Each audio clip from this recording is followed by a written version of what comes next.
Welcome back friends, this is Deepak ध्यानी।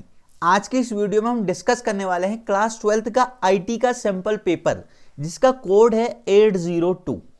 आपने video में last तक बने रहना है। हम सैंपल पेपर को बिल्कुल डिटेल में डिस्कस करेंगे तो आपके जो भी आपके यहाँ पर डाउट हैं वो सारे दूर हो जाएंगे।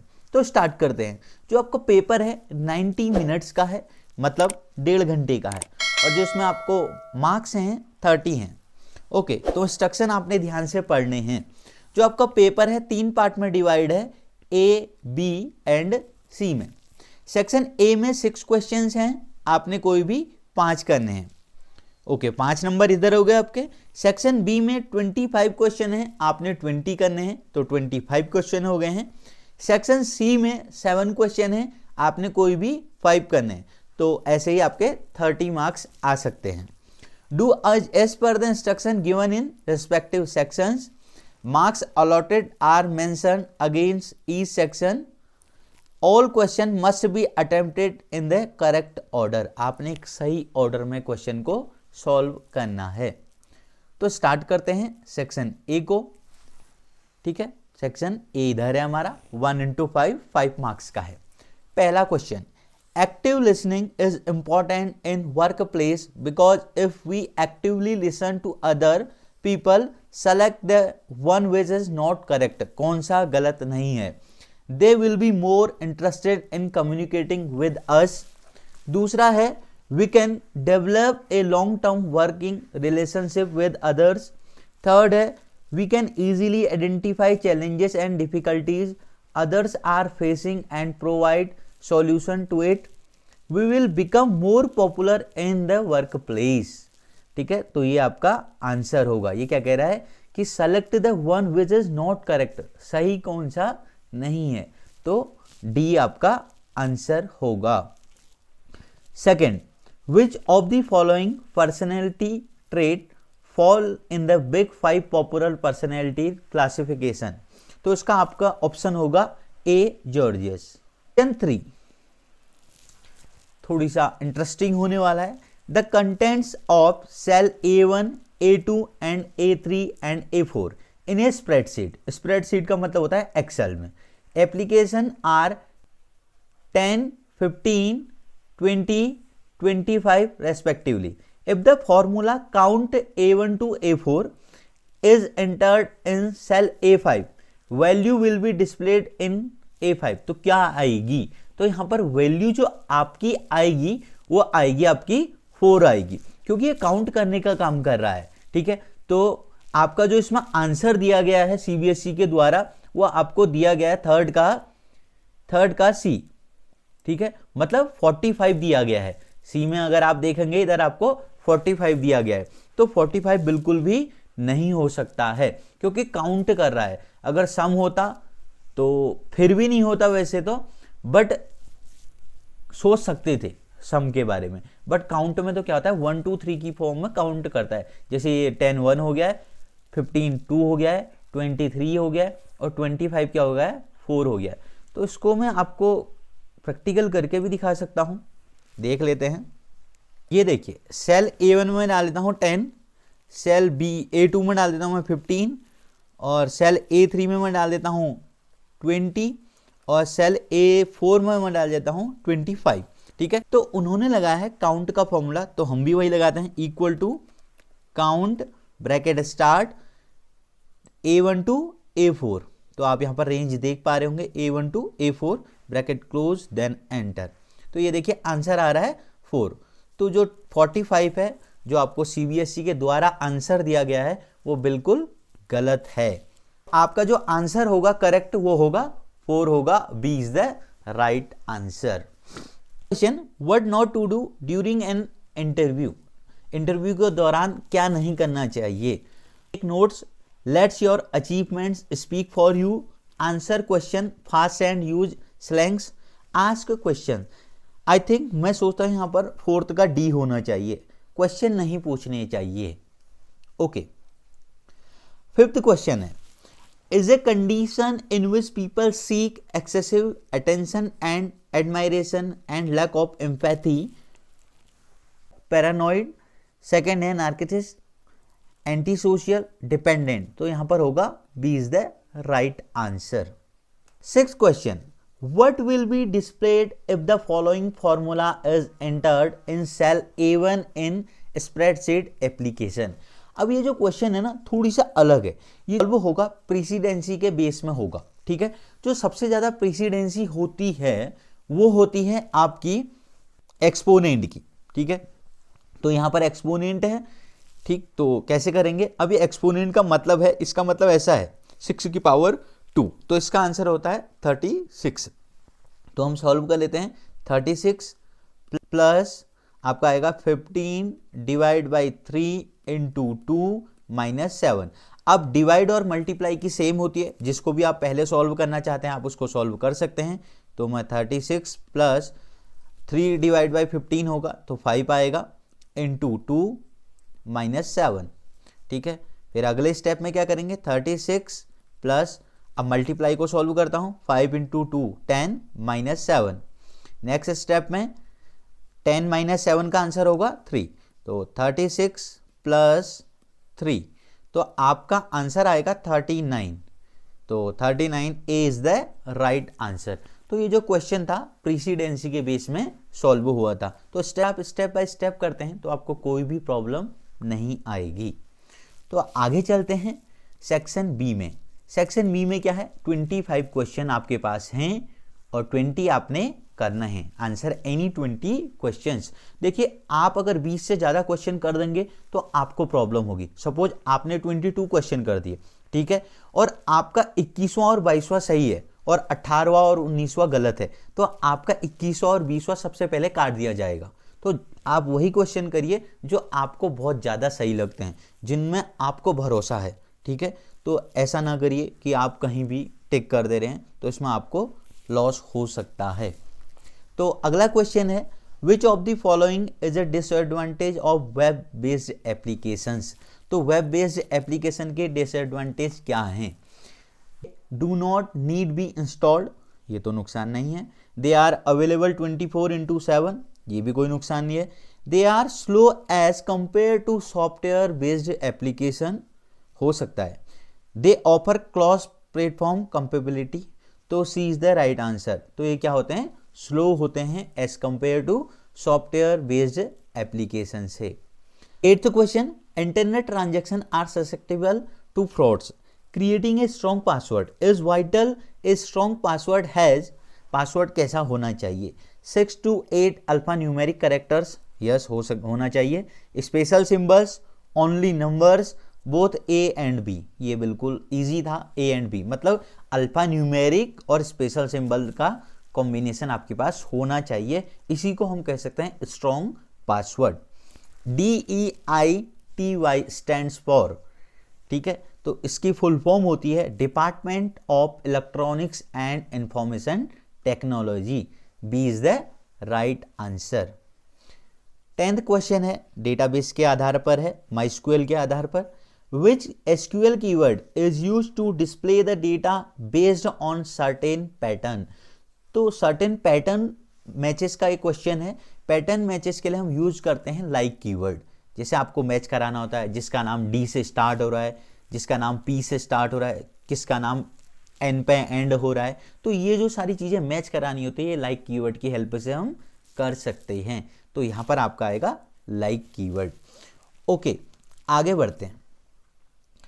सगुन is creating a table salesman, Sagun ने एक टेबल क्रिएट करी salesman with field sales number, name, total sales. She doesn't want the total sales column to be remain unfilled, she wants to make entry in this field mandatory.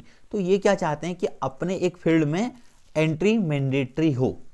तो which constant she should use at the time of creating salesman table, तो ऐसा क्या इन्हें करना चाहिए कि वहां पर आपको डेटा एंटर करना मैंडेटरी हो। तो चेक तो बिल्कुल भी नहीं हो सकता है, डिफॉल्ट खुद से होता है, प्राइमरी की भी नहीं हो सकता है, यहां पर होगा नॉट नल। नॉट नल का मतलब है कि आपको वहां पर कुछ ना कुछ फिल करना है, तो आपका नॉट नल का मतलब है आपको मैंडेटरी है डेटा फिल करना। तो C is the right answer. 12वां question, Ranjana wants to delete the record where name start with A from the table customer having fields name, amount, discount, identify the correct command। तो ये क्या कह रहा है, रंजना चाहती है जिसका नाम A से स्टार्ट हो। तो पैटर्न मैचेस के केस में आपने ये ध्यान रखना है कि जिसका नाम A से स्टार्ट हो रहा है, किसी का नाम कहीं से भी स्टार्ट हो रहा है तो उसके बाद में आता है, ठीक है, बाद में आता है परसेंटेज का साइन। अगर किसी का नाम कहीं से खत्म हो रहा है तो कैरेक्टर से पहले आता है उसका परसेंटेज का साइन। और जिसका नाम कहीं से भी स्टार्ट हो रहा है, मतलब मैंने कहा कि नेम में डी कहीं भी हो, पहले प्लेस में, दूसरे में, लास्ट में, तो उसके दोनों साइड में क्या आ जाएगा, परसेंटेज का साइन। तो ये तीन तो मेन है।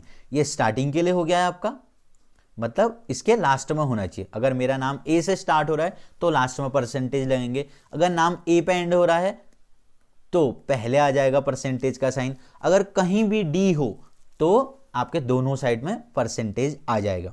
तो सबसे पहले देख लेते हैं। तो delete customer where name like, ये सही तो है बट डिलीट की क्वेरी गलत है, तो ये इसलिए गलत हो गया। Delete from customer where name like A बाद में परसेंटेज, तो स्टार्ट के लिए मैंने क्या कहा था, बाद में आना चाहिए परसेंटेज, तो ये सही हो सकती है। तो आगे और देखते हैं। डिलीट फ्रॉम नहीं है तो ये भी गलत है।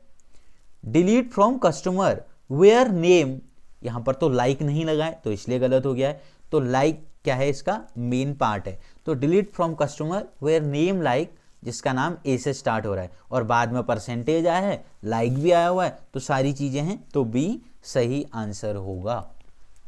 ओके, 13 क्वेश्चन देखिए। Select the command which will count the number of people in each city, हर एक सिटी में कितने लोग रहते हैं ये चाहता है। जैसे अगर यहाँ पर देखें तो मुंबई 2 लोग मुंबई में रहते हैं और चेन्नई में भी 2 लोग रहते हैं और दिल्ली में 1। तो इसको कैसे करेंगे, तो सेलेक्ट काउंट सिटी, ठीक है, सिटी फ्रॉम स्टाफ टेबल का नाम है, वेयर ग्रुप बाय सिटी। देखिए एक चीज मैं आपको बताना चाहता हूं, जहां आपका ग्रुप बाय आ गया है तो वहां पर वेयर नहीं आता है, ठीक है, या तो वेयर ही आएगा या ग्रुप बाय ही आएगा, तो ये तो गलत है। दूसरा देखते हैं, select count city from staff group by city. तो इसने क्या करा, ग्रुप बना दिए हैं, ठीक है, जैसे इसने मुंबई का एक ग्रुप बना दिया है, उनको काउंट कर देगा, चेन्नई का एक ग्रुप बन गया है और दिल्ली का एक ग्रुप बन जाएगा, तो बी हो सकता है। आगे और देख लेते हैं।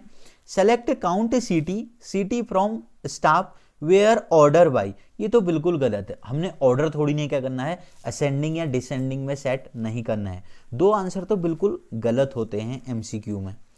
चौथा देख लेते हैं। Select count city from staff order by city.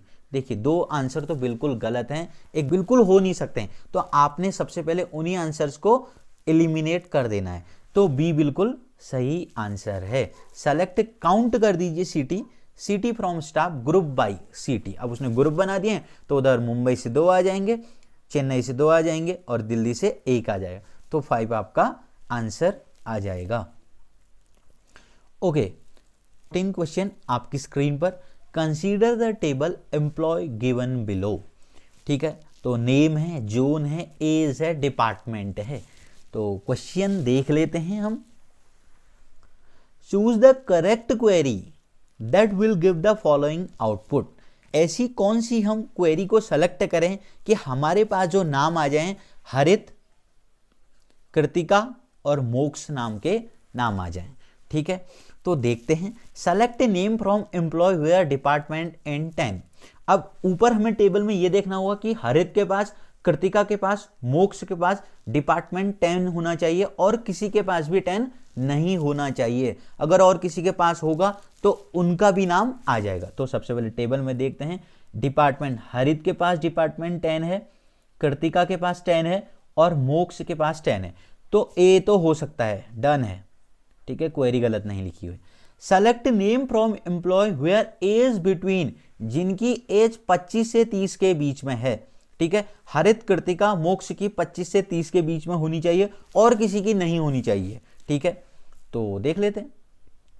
देखिए हरित की एज कितनी आ रही है 28, 25 से 30 के बीच में है। कृतिका की एज 25 से 30 के बीच में है, इसमें दोनों आपकी वैल्यू इंक्लूड होती हैं। और मोक्ष की एज है 28, ठीक है। तो 25 to 30 के बीच में है, और किसी का नहीं होना चाहिए। देखो शैली नहीं हो सकती है, इसकी 25 से लेस है। नुपुर की भी नहीं हो सकती है, उदय की 30 से ज़्यादा है, नवीन की 30 से ज़्यादा है। तो ये वाली क्वेरी भी सही हो सकती है, तो बी इज द दूसरा भी हो सकता है। अब तीसरा देखते हैं, select name from employee where name like. अब देखिए ये दोनों साइड में आप क्या क्या लगाया है, परसेंटेज। मैंने अभी थोड़ी देर पहले डिस्कस किया हुआ था। दोनों साइड का मतलब है, अगर आपका ऐसे आई लिखा है तो ये कह रहा है नाम में कहीं भी आई हो उनका हो सकता है। तो नाम में कहीं भी आई, कृतिका के नाम में आई है, हरित के नाम में आई है, कृतिका के नाम में आई है, मोक्ष के नाम में आई नहीं है। तो थर्ड वाली तो बिल्कुल नहीं हो सकती है। अगर हम ऐसी क्वेरी लिखते हैं तो मोक्ष का नाम नहीं आएगा। हरित और कृतिका का तो आ जाएगा, बट मोक्ष का नहीं आएगा, क्योंकि मोक्ष के नाम में आई नहीं है।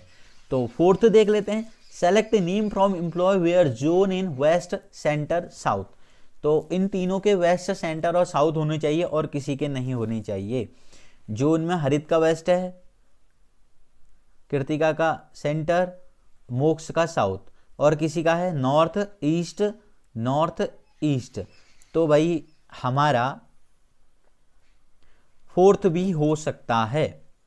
तो हमारे जो आंसर निकल के आ रहे हैं फर्स्ट, सेकंड और फोर्थ, ऐसा है कहीं? Yes, D is the right answer. First, fourth and first, second and fourth. Okay, आगे बढ़ते हैं। The command is used to modify the structure of the table student in MySQL। ये क्या कह रहा है? Command is used to modify the structure।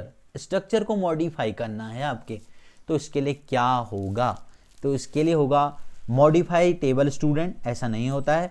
Alter table, table का name, ऐसा हो सकता है, ठीक है। Alter student, modify student. तो इसमें जो आपका आंसर होगा वो बी होगा, ऑल्टर टेबल, टेबल नेम। अगला question, 16 question, consider a table factory. तो एक टेबल है फैक्ट्री नाम से। तो देखिए इसमें दिए हैं ईयर और प्रोडक्शन दिया हुआ है। Reema wants to calculate the average production. Average production करना चाहती हैं ऑफ द ईयर्स 2008 से 12 के बीच में। Help her select the correct SQL command for it. आपको मैं एक चीज बताना चाहता हूं, ये जो एवरेज आता है ये हमारे एग्रीगेट फंक्शन की कैटेगरी में आता है, ठीक है। एग्रीगेट फंक्शन की कैटेगरी में आता है। इसमें 5 फंक्शन होते हैं, एक होता है सम, एक होता है काउंट, एक होता है एवरेज, एवरेज को एवीजी लिखा जाता है, कीवर्ड जो है एवीजी है, और एक होता है मैक्स, और एक होता है मिन, ठीक है। तो आपको आंसर सबसे पहले आप एलिमिनेट कर सकते हो कि एवरेज तो नहीं हो सकता है, तो ए और बी तो बिल्कुल गलत है। अब सेलेक्ट सम, सम भी नहीं हो सकता है क्योंकि हमने तो एवरेज निकालना है, तो D is the right answer. आपको यहां पर कुछ भी नहीं सोचना पड़ा, आपको पता था कि एग्रीगेट फंक्शन 5 होते हैं, सम, काउंट, एवीजी, मैक्स, मिन। तो एवरेज नहीं होता है क्योंकि कंप्यूटर में एवीजी अगर डिक्लेयर है तो एवीजी ही वर्क करेगा, एवरेज नहीं करेगा, क्योंकि वहां पर एक कीवर्ड डिक्लेयर है। तो यहां पर D is the right answer. आपको ज्यादा यहां पर कुछ भी नहीं सोचना पड़ा। आगे बढ़ते हैं। The national portal of India provides a single window access to information and service being provided by various Indian government entities. Which of the following is the website for the national portal of India? ये बहुत ही आसान question है। इसका पहला answer है ए, india.government.in। Okay, आगे बढ़ते हैं। 18 question, online shopping is an e commerce application where the customer can purchase goods over the internet. There are several websites where the customer can go for online shopping. Select from the options given below which of the following is not an online shopping website। कौन सी online shopping की website नहीं है? Snapdeal तो है बहुत popular, Myntra है, इन्फाबीम.com है, course era नहीं है, कोर्स एरा जो है एक एजुकेशन वेबसाइट है, ठीक है। तो ये आपका C is the right answer. Garvit wants to change the default value of discount in the customer table from 10 to 15. Select the most appropriate command to do the same from the following option. तो गर्वित क्या करना चाहता है, change करना चाहता है कोई कस्टमर की वैल्यू को 10 से 15।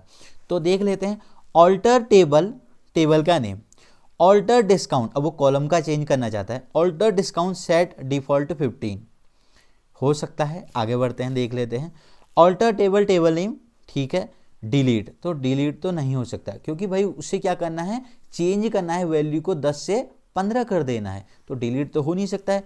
ऑल्टर टेबल कस्टमर मॉडिफाई, देखो मॉडिफाई जो होता है आपके कॉलम की वैल्यू को चेंज करने के लिए होता है। जैसे आपका फील्ड, आपने कहा सर हमारा जो फील्ड था वेयर कैर था, इसको कैर करना है या इसको इंटीजर करना है, तो ये काम के लिए हो सकता है, तो ये भी बिल्कुल गलत है। ऑल्टर टेबल कस्टमर चेंज, ये चेंज जो होता है आपके कॉलम का नेम को रीनेम करने के लिए होता है। जैसे आपका कॉलम का नेम है एस नंबर, तो आप चाहते हैं कि सर इसे SR नंबर कर दीजिए, तो वहाँ पर काम आता है, तो ये आंसर भी नहीं हो सकता है। तो A is the right answer. तो आपको दो तरीके हैं MCQ करने के, या तो आपको गलत पता होना चाहिए कि क्या नहीं हो सकता है, तब भी आप कर सकते हैं, और या आपको एग्जैक्ट सही आंसर पता होना चाहिए। ओके, आगे बढ़ते हैं। 20 question. Consider a table, coaching नाम की एक टेबल है, having fields, city name, enrolments. Seeker wants to display the data of the above table in ascending order of enrolments. Choose the correct query from the following. क्या करना चाहते हैं भाई, जो शिखर है ये अपने डेटा को असेंडिंग ऑर्डर में करना चाहता है, एनरोलमेंट्स के कॉलम को असेंडिंग में करना चाहता है। तो असेंडिंग के लिए दो कंडीशन होती है, हमें ध्यान होना चाहिए, या तो हम ASC लिख के कर सकते हैं, या हम ASC नहीं भी लिखते हैं तब भी हो जाता है, बिकॉज डेटा बाय डिफॉल्ट क्या होता है, असेंडिंग ऑर्डर में ही होता है। तो दूसरा आंसर तो बिल्कुल गलत होगा क्योंकि DESC नहीं होता है, और पहला हो सकता है select asterisk from coaching order by enrolments ASC, ठीक सही है। तीसरा देखते हैं, देखो यहाँ पर फर्स्ट सेकंड, इसको थर्ड कर लीजिए, हो गई ये प्रिंटिंग मिस्टेक हो जाती है। Select asterisk from coaching order by enrolments, हो सकता है ये भी। Select asterisk from coaching order by enrolments, और इधर देखते हैं चौथा, select asterisk from coaching order by enrolments ascending. तो भाई असेंडिंग नाम का तो कोई कीवर्ड ही नहीं बना है MySQL में। ASC बना है फॉर असेंडिंग के लिए, DSC बना है डिसेंडिंग के लिए। तो इसमें जो आंसर हैं दो सही हो सकते हैं, पहला और तीसरा। पहला इसलिए क्योंकि वहाँ पर ASC लिखा है, और तीसरा इसलिए यहाँ पर ASC नहीं लिखा है, फिर भी बाय डिफॉल्ट डेटा असेंडिंग में ही होता है। तो ऐसा है, यस सी है, first both first and third are correct, तो C is the right answer. 21. Geeta wants to know the uses of null in MySQL. Help her choose in the which of the following case null value cannot be assigned to the column admission number. ठीक है, गीता नहीं जानती है कि क्या use है नल का MySQL में, तो इनको बताना जरूरी है। When the admission number is 0, when the admission number is not known, when the admission number is not available, when the admission number is not applicable. तो पहला होता है इसमें बहुत ही आसान था, when the admission number is 0, तो 0 को भी हम क्या कहते हैं, नल में ही कंसीडर करते हैं। 22. Dash are real time lectures where users participate may ask questions and get their queries answered. तो ये क्या हो सकता है कि मतलब यूजर्स रियल टाइम में एक ही समय में पार्टिसिपेट कर रहा है और वहाँ पर क्वेश्चन पूछ सक रहा है, तो इसको क्या कहेंगे, interactive tutorials, video tutorials, power point presentation, webinars. तो ये होती है वेबिनार्स, आजकल बहुत ही पॉपुलर है, वेबिनार्स होती है, बहुत सारे लोग पार्टिसिपेट कर रहे हैं, एक होस्ट है, 1000-2000 लोग हैं, तो वहाँ पर वो अपनी पावर पॉइंट आपको दिखाते हैं, अपनी बात भी शेयर कर रहे हैं और हम भी क्वेरी कर सकते हैं, तो इसको कहते हैं वेबिनार्स। तो D is the right answer. 23. There are four main phases of development a web application project. Statement 1. The scope of the application is decided in the first phase. ठीक है. Statement 2. The data connectivity is established between the front-end interface and the back-end database in the implementation phase. तो देख लेते हैं. Select the correct option. Statement 1 is correct. नहीं. Only statement 2 is correct. Both statement 1 and statement 2 are correct. C is the right answer. 4. Which of the following is not an advantage of DBMS approach? कौन सा approach नहीं है कह रहा है DBMS का? All the data is stored at one place. There is no repetition of the same data. Database तो इसमें ऐसा होता है कि एक ही जगह में हम डेटा स्टोर कर सकते हैं, ये तो नहीं हो सकता है. There is a single copy of data that is accessed or updated by all the users. ये भी सही है. The DBA can provide security to the database by controlling users database access rights. Fourth है D. Designing the database specification and writing application program is a time consuming process.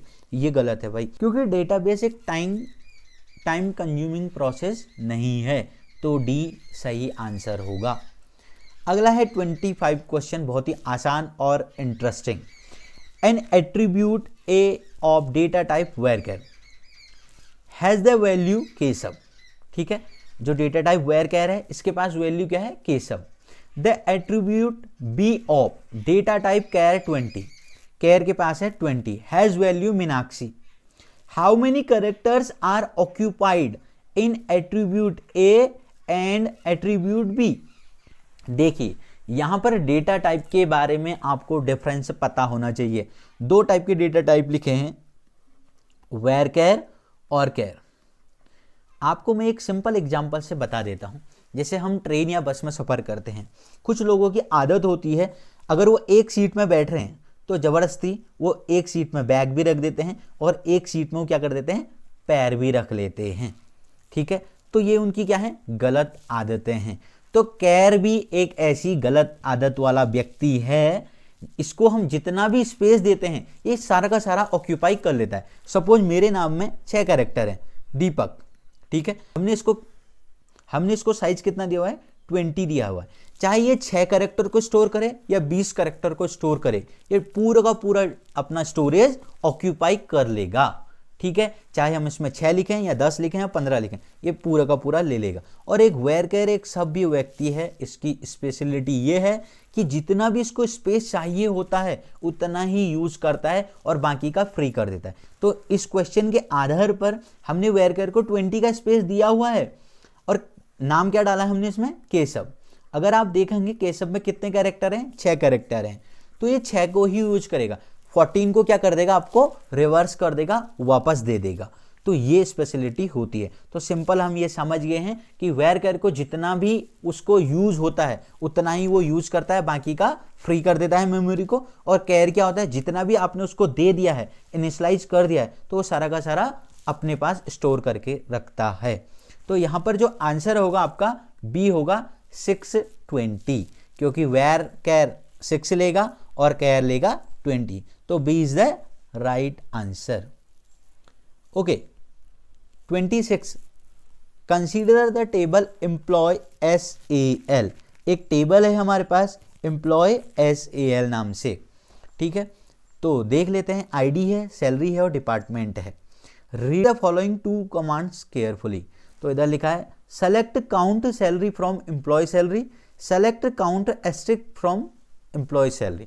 देखिए मैं आपको एक चीज बता देता हूं. इधर काउंट को जब हम कोई कॉलम के नेम के साथ लिखते हैं, जैसे मैंने सैलरी के साथ लिख दिया है, और काउंट को जब मैं एस्ट्रिक के साथ भी लिख देता हूं तो क्या करता है? जब मैं एस्ट्रिक के साथ लिख देता हूं तब ये नल को भी काउंट कर देता है, और जब मैं किसी स्पेसिफिक कॉलम के साथ लिखता हूं तब ये नल को काउंट नहीं करता है. ठीक है, नल को काउंट नहीं करता है उस टाइम में. तो देखिए आपका क्या आएगा. अब देख लेते हैं correct option. Both first and second will give the same output as 3. नहीं देगा भाई, ऐसा तो बिल्कुल भी नहीं हो सकता है। दूसरा है क्योंकि जब ये पहला वाला चलेगा इसमें आएगा आंसर 3 और सेलेक्ट काउंट एस्ट्रिक में आंसर आएगा आपका 4, क्योंकि ये नल को भी काउंट कर देता है जब मैं एस्ट्रिक लिखता हूं, और जब एस्ट्रिक नहीं लिखा है, कोई स्पेसिफिक कॉलम का नेम लिखा है, तब वो नल को काउंट नहीं करेगा, तो इन तीनों को ही काउंट करेगा, तो 3 आएगा। अब दूसरा देखते हैं answer, the output of first is 3 and the output of second is 4, ये हो सकता है। और देख लेते हैं C, both first and second will give the same output as 4, गलत है, गलत है। The output of first is 4 and the output of second is 3, गलत है, तो B is the right answer। यहां पर आपको एक ही चीज जाननी जरूरी थी कि काउंट के साथ अगर एस्ट्रिक लिखते हैं तब क्या होता है, अगर काउंट के साथ कोई कॉलम का नेम लिखते हैं तब क्या होता है, तो ये बात आपको समझ में आ गई होगी। ओके, एक बहुत ही अच्छा क्वेश्चन आ गया, 27 question. Cardinality of a table is 4 and degree is 3। देखिए क्या कह रहा है, cardinality of a table is 4 and degree is 3। If 2 columns and 4 rows are added to the table, what will be the new degree and cardinality. अब सबसे पहले भाई जानना बहुत ज़्यादा जरूरी है कि ये कार्डिनलिटी क्या होती है और डिग्री क्या होती है, तो मैं इधर लिख देता हूं कार्डिनलिटी और इधर मैं लिख देता हूं डिग्री। ठीक है, इसके लिए समझने के लिए एक बहुत ही एक आसान फॉर्मूला है। देखो कार, इसमें क्या आ रहा है, रॉ का कहीं प्रोनाउंस हो रहा है, तो रॉ आ रहा है, तो रॉ का मतलब है रो, और आप डी से पहले क्या आता है आपको पता है, सी आता है, तो इसको मैं ऐसे समझ सकता हूं। आपके लिए समझाने के लिए एक आसान तरीका है। तो कार्डिनलिटी को कहते हैं रो और डिग्री को क्या कहते हैं, कॉलम। तो आगे बढ़ते हैं अब। ठीक है, तो स्टार्टिंग में कार्डिनलिटी ऑफ ए टेबल क्या थी, 4 थी, और डिग्री क्या थी, 3 थी। ठीक है, फिर आगे काम हुआ, इफ 2 कॉलम्स, अब 2 कॉलम उसमें आ गई हैं, तो 2 columns and 4 rows are added, 4 row add हो गई हैं। ठीक है, the table what will be the new degree and cardinality, तो भाई 8 ये हो गया है और ये 5 हो गया है, तो ये क्या कर रहा है, न्यू डिग्री, डी मतलब कॉलम, तो कॉलम कितनी हो गई है अब, 5। ठीक है, और आपकी कार्डिनलिटी कितनी हो गई है, 8, तो ए आपका आंसर होगा। तो जिस भी आपने ये देखो, जिस सीक्वेंस में आपसे पूछ रहा है उसी सीक्वेंस में आपने आंसर देखना है। पहले इसने आपसे डिग्री पूछा है, तो डिग्री मेरी क्या थी, 5 थी, तो आंसर 5 से स्टार्ट होगा, और मेरी कार्डिनलिटी क्या थी, 8 थी, तो A is the right answer. तो गाइज आप ऐसे आसानी से निकाल सकते हैं, बस ऐसा कुछ नहीं है कि आपने देखा और कुछ भी कर दिया। तो सबसे पहले आपको जानना ये जरूरी है कार्डिनलिटी क्या होती है, ये जानना जरूरी है डिग्री क्या होती है। तो ऐसे जैसे मैंने लिखा है ना, आपने भी इसी तरीके से लिखना है और अपने काम को आसान करना है। 28 पे आ गए हैं हम। Okay, consider a table score. ठीक है, स्कोर नाम की एक टेबल है हमारे पास, तो टेबल को हम नहीं देखते हैं। Reema wants to display name of those students who have not been assigned any stream। ये कह रहा है कि रीमा ये चाहती हैं कि उनका डेटा डिस्प्ले हो जिसको अभी तक कोई भी स्ट्रीम असाइन नहीं हुई है।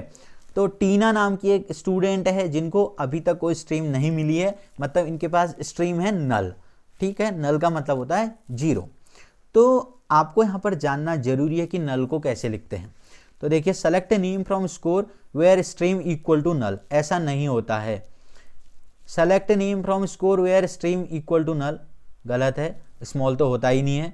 Select name from score where stream equal to, ऐसा भी नहीं होता है। Select name from score where stream is null, जब स्ट्रीम के लिए नल चेक करना होता है तब इज आता है, अगर नॉट नल होता तो इज नॉट आता है यहां पर, तो D is the right answer. अब consider a table score question 28 को देख के ही बनाना है। Select the correct query from the options given below to display the name of all stream only once, जो स्ट्रीम एक ही बार आ रही है।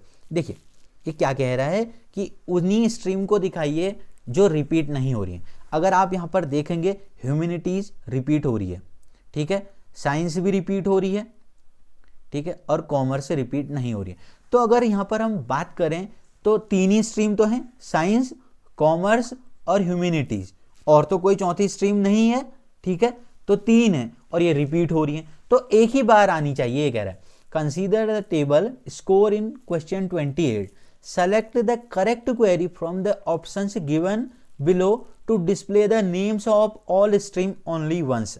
तो इसके लिए जब यूनिक हमको डेटा दिखाना होता है, डिस्टिंक्ट कीवर्ड का यूज होता है। Select distinct stream from score, ये सही होगा। ये इसलिए गलत हो गया, सेलेक्ट डिस्टिंक्ट ये कॉलम के अंदर नहीं आता है, पैरेंथेसिस नहीं यूज होता है। सेलेक्ट यूनिक नाम का कोई भी कीवर्ड नहीं होता है, और ये तो बिल्कुल ही गलत है। तो A is the right answer. 30 question, online reservation system are advantages both for the company providing reservation service and for the consumers who uses the online reservation system for booking. User can read reviews posted by people while making choice during reservation. More manpower is required by provider to ensure smooth functioning. तो कह रहा है choose the correct justification to the statement given above. अब more manpower तो use नहीं होती है भाई ऑनलाइन रिजर्वेशन के लिए, तो इसका जो आंसर सही होगा वो ओनली फर्स्ट होगा, ठीक है। तो user can read reviews, user क्या पढ़ सकता है, अपने रिव्यूज पढ़ सकता है कि ट्रेन कब आएगी कब जाएगी, अगर कैंसिल हो रही है तो उधर भी कुछ आपको अपडेट मिल जाता है। 31, Rita is going to her aunt house to spend her vacations. To book her rail tickets online she needs to create new account on the reservation portal. Which of the following is not a correct step to do the same? क्या है कि कह रहे हैं कि रीता कहाँ जा रही हैं, अपनी आंटी के घर जा रही हैं छुट्टियां बिताने के लिए। तो भाई क्या इन्हें क्रिएट अकाउंट को, न्यू अकाउंट क्रिएट करने के लिए क्या करना पड़ेगा, sign up on the reservation portal करना पड़ेगा, फिल द रजिस्ट्रेशन फॉर्म भी भरना पड़ेगा। The field mark with star are optional, click the submit button after filling the form. अब देखो साइन अप भी करना पड़ेगा, फिल द फॉर्म भी भरना पड़ेगा, क्लिक करना पड़ेगा सबमिट करने के बाद, ये वाला यहाँ पर आंसर होगा सी, ठीक है। The field mark with star are optional, जो स्टार लगे होते हैं ना जब आपने कोई ऑनलाइन फॉर्म भरा होगा, स्टार का मतलब होता है वो फील्ड क्या होता है, मैंडेटरी होता है, आप उसको छोड़ नहीं सकते। अगर आप उसको छोड़ेंगे तो आपका फॉर्म सबमिट नहीं होगा। तो C is the right answer. तो आगे है सेक्शन सी में, लास्ट सेक्शन है आपका, 5 क्वेश्चन करने हैं 7 में से। Read the following statements carefully about e governance. It is the use of electronic tools for governance, सही हो सकता है। It has decreased the transparency in the system, ये तो गलती है बिल्कुल। E governance empower the citizen socially and economically, ये भी सही है। It enables citizen to access information after paying money, ये भी गलत है। तो इसमें जो गलत है वो दूसरा गलत है और चौथा गलत है। तो जो इसका आंसर हो सकता है both first and third are correct, C is the right answer. 33 क्या है, एक टेबल है, store ID, store name, location, number of employee, opening year, owner ID. Consider a table owner shown below, तो ये क्या कह रहा है कि ऐसा आपका आंसर आना चाहिए। A145, B178, D112, owner name Divyam Prakash, Neha Sultan, Gargi, ठीक है। Choose the correct query to display the number of employee present in Delhi and Mumbai, जो दिल्ली और मुंबई में प्रेजेंट हैं, ठीक है। तो दिल्ली और मुंबई में जो प्रेजेंट हैं, देखते हैं कौन सा सही होगा। Select sum number of employee location from store group by location having location in Delhi Mumbai, ये हो सकता है कुछ। दूसरा देखते हैं, select number of employee location from store group by location where location in. एक चीज मैं आपको बताना चाहता हूं, ग्रुप बाय के साथ कभी भी वेयर नहीं आता है, तो दूसरा तो इसलिए गलत हो गया है। Select sum number of employee location from store group by location having location equal to Delhi and Mumbai, हो सकता है सही, तीसरा हो सकता है सही। चौथा देख लेते हैं, select sum number of employee location from store group by location where location, where फिर से आ गया इधर, क्योंकि ग्रुप बाय के साथ वेयर नहीं आता है, हैविंग आता है। तो इसमें जो सही निकल के आ रहे हैं पहला और एक तीसरा आंसर हो सकता है। तो ए बी सी डी में है, D is the right answer, both first and third. Okay, 34 question आपकी स्क्रीन पर। Consider the table store given in question 33। Choose the correct query to display stores name, location and date of opening of stores that were opened before 2015। ये कह रहा है जो भी store 2015 से पहले ओपन हुए हैं उनका डेटा चाहिए। तो select store name comma location comma opening year from store where opening year less 2015, ये सही हो सकता है पहला। आगे देखते हैं, दूसरा तो नहीं हो सकता है, तीसरा ना इक्वल टू, इसमें तो खाली 2015 वाला आएगा। ये कह रहा है 2015 से पहले, और ये क्या कह रहा है नॉट इक्वल टू 2015, तो first is the right answer. तो जब लेस लगा दिया है तो ये क्या कह रहा है 2015 से, मतलब 2014, 2013, 2012 ये सारे आ जाएंगे। ठीक है, 2015 से पहले के जितने भी स्टोर हैं उनका डिटेल आ जाएगा, उनका स्टोर नेम, उनका लोकेशन, उनका ओपनिंग का ईयर, ये सारा कुछ आपके पास आ जाएगा। Okay, 35 question. Consider the table store given in 33। Radhika wants to add a new column cell on type integer to the table. Choose the correct query from the same. ये कह रहा है कि राधिका अपनी टेबल में एक सेल नाम का कॉलम ऐड करना चाहती हैं जिसका टाइप है इंटीजर। तो इसके लिए यूज होता है ऑल्टर। तो कहीं आ रहा है ऑल्टर टेबल, टेबल का नेम, ऐड सेल इंटीजर। तो ये जो दिखाई दे रहा है मुझे सी में दिखाई दे रहा है, ये सही आंसर होगा। देखो ऐड कॉलम डायरेक्ट नहीं हो सकता है, ऑल्टर टेबल है बट टेबल का नेम नहीं है, टेबल का नेम होना जरूरी है, इसलिए गलत हो गया है। ऑल्टर टेबल, टेबल नेम, इतना सही था स्टोर तक। मॉडिफाई आ गया, भाई मुझे मॉडिफाई नहीं करना है, मुझे कॉलम को ऐड करना है, तो सी बिल्कुल सही है।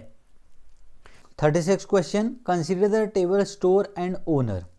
दो टेबल हैं स्टोर और owner given in question 33। Seema want to display store name and owner name of all stores in Mumbai. सारे स्टोर कहाँ हैं? मुंबई में हैं।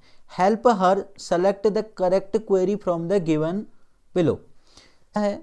Select store name, owner name from store comma owner where store dot owner I D equal to owner dot owner I D और location Mumbai. ऐसा नहीं हो सकता है, और आ गया है इसमें, या कह रहा है ना। Select store name, owner name from store comma owner where store dot owner I D equal to owner dot owner I D and location Mumbai. ये सही है। अगला देखते हैं। Select store name, owner name from store comma owner where location equal to Mumbai. यहाँ पर क्या हो रहा है, दो टेबल कनेक्ट नहीं हो रही हैं, तो इसलिए गलत हो गया।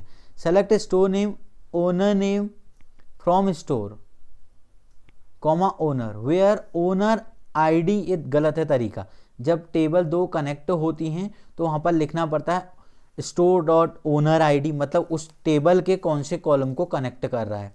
तो जो आंसर होगा वो बी सही होगा।